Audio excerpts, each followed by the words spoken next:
আজকে চলে এসেছি শকুন্তলা কালীবাড়ি। এটা হচ্ছে কোন্নগরের একটি জাগ্রত কালীবাড়ি। এখানে পুজো দেবো তাই ডালি কিনেছি। দেখো, মোমবাতি, ফুল, সন্দেশ দিয়ে পুজো দেব। দেখো, প্রথমে চলছে কালী ঠাকুরকে সাজাবার পালা। এখানে বছরে একবার রক্ষাকালী পুজো হয়, তাছাড়া সারা বছরই ঠাকুরের কাঠামোকে পুজো করা হয়। হ্যালো বন্ধুরা, আজকে দেখো চলে এসেছি শকুন্তলা কালীবাড়িতে পুজো দিতে।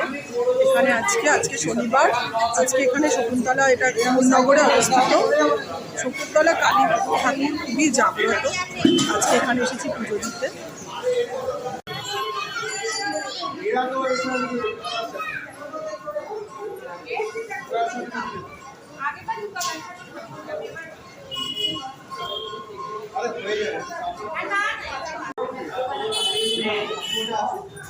তোমরাও যদি এখানে যেতে চাও শনিবারে যেতে পারো। শনিবারে খুব ভালো করে পুজো করা হয়। দেখো, পুরনো যে ফুলগুলো আছে সেগুলোকে সব সরিয়ে কি সুন্দরভাবে আবার নতুন করে সাজানো হয় এই কাঠামোটাকে। পুরনো শাড়িগুলোকে সরিয়ে, ফুল সরিয়ে সুন্দর করে আবার নতুন করে দেখো পাতা হচ্ছে সেই কাঠামো। প্রথমে এই যে দেখতে পাচ্ছ পাথরের বেদিটা, এই বেদিটাকে ফুল দিয়ে সুন্দর করে মুছে ভালো করে ফুল দিয়ে সুন্দর করে, তার উপর শাড়ি দিয়ে, তার উপর ফুল দিয়ে সুন্দর করে সাজানো হবে।